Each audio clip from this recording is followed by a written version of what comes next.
I've got life's tough questions for you. Welcome listeners, new and old. I'm Ro, and this is Life's Tough Questions. That show where we discuss the weird, serious, funny, and sometimes absolutely crazy questions and answers contributed by you guys on our Facebook and Reddit pages. Gee, it's been almost 3 years, but Life's Tough Questions is back, baby. And we have new artwork, new questions, and introducing our new host, Kaz. Thank you, Ro, for introducing me. This is my first time doing a recording like this, so I'm sure I will enjoy it, and I will recording Life's Tough Questions with Ro from this point onwards. So I look forward to reading all your questions and answers. Awesome, radio Kaz. So why not you do us the honors and ask our first question today?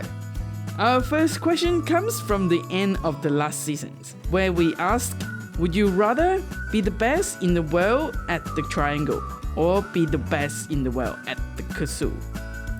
Yeah, well, we are coming out fast with a very odd question that the Facebook group has decided that they prefer the triangle over the kazoo.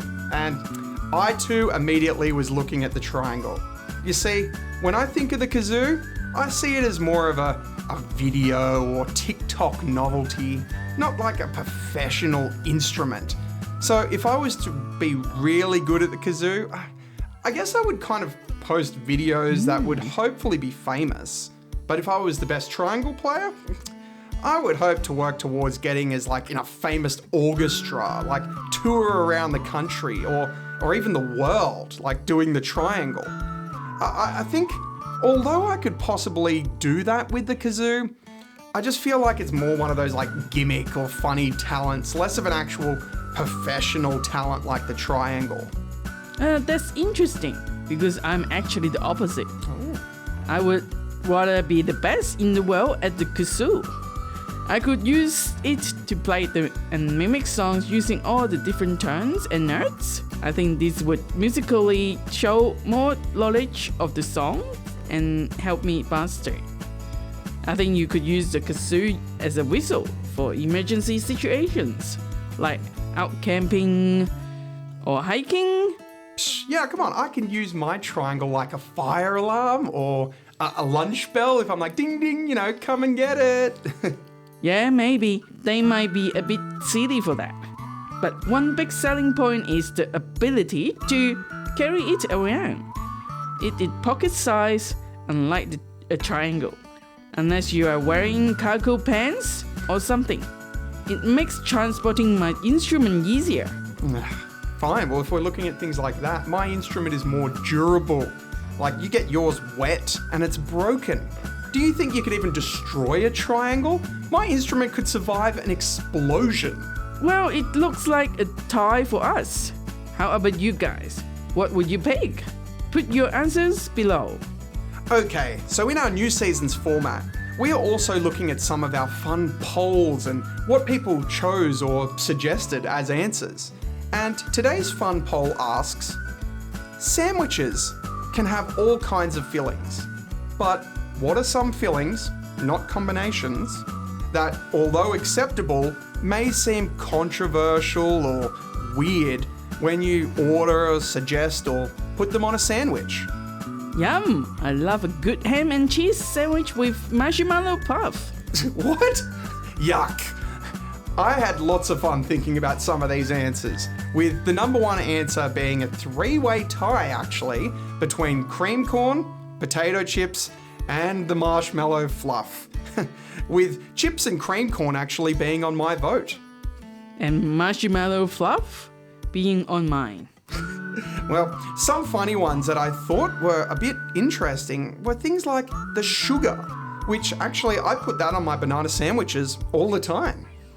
Which that is kind of weird old-fashioned one anyway, that could be on this list. I guess. True. Another interesting one to me was kimchi.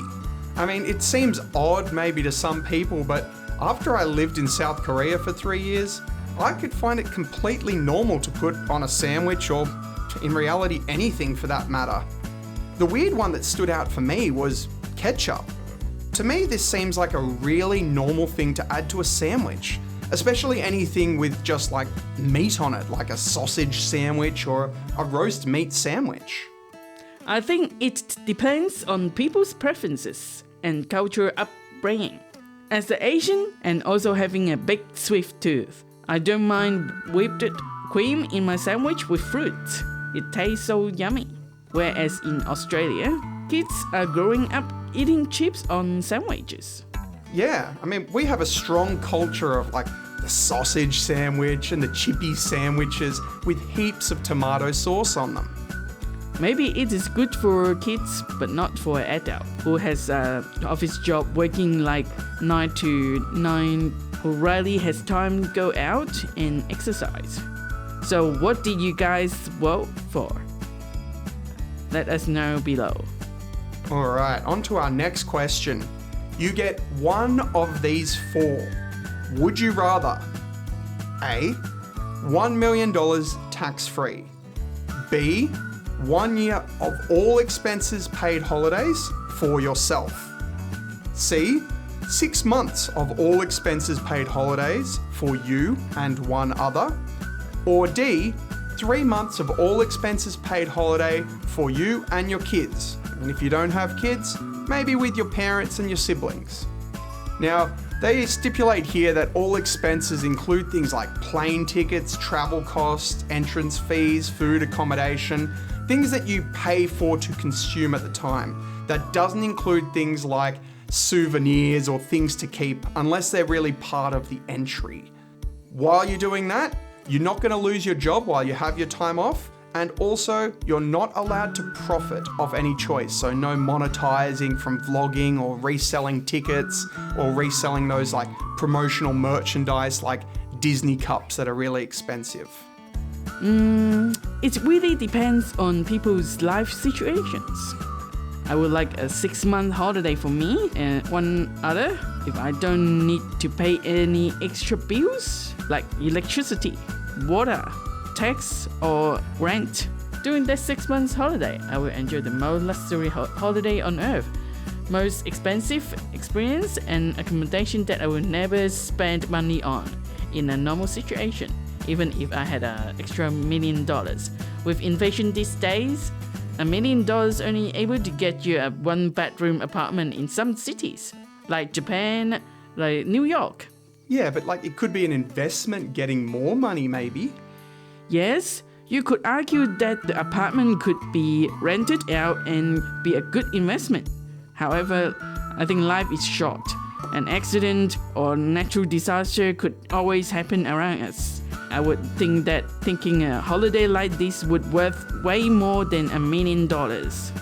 Yeah, I completely agree with you. I think that with an expensive holiday that's all expenses paid, I'm going to do things that even with a lot of money, I would never dream on splurging on. Things like $10,000 first class tickets on planes, or a nice $100,000 a night hotel, private chauffeurs, limos, and fancy cars.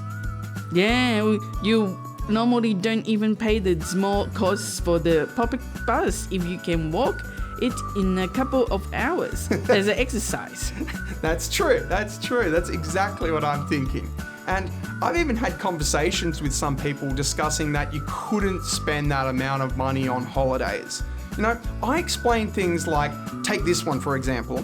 There is a hotel in, I think it's St. Lucia, that costs $150,000 a night.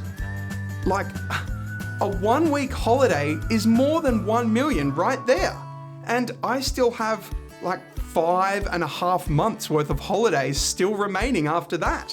Yeah, there are heaps of things that you could easily spend millions on in a couple of weeks. Yeah, indeed. And if I had just $1 million, sure, it would fix things like your mortgage and stuff like that.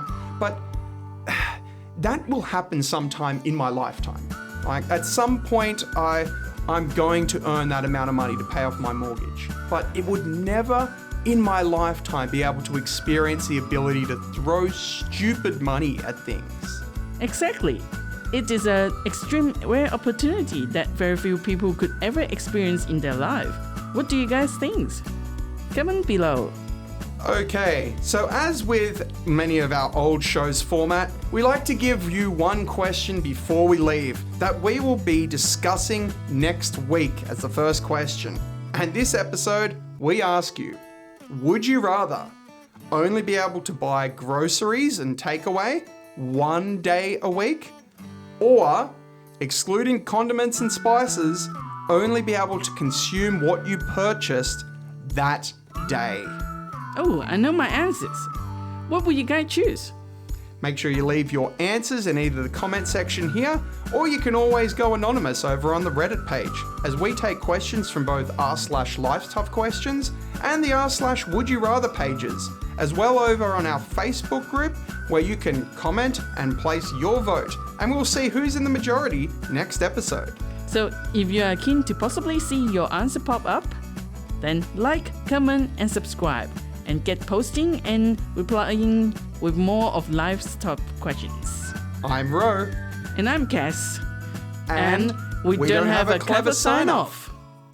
Would you rather stay inside for all your life, or fly around the air 100 miles as a knife?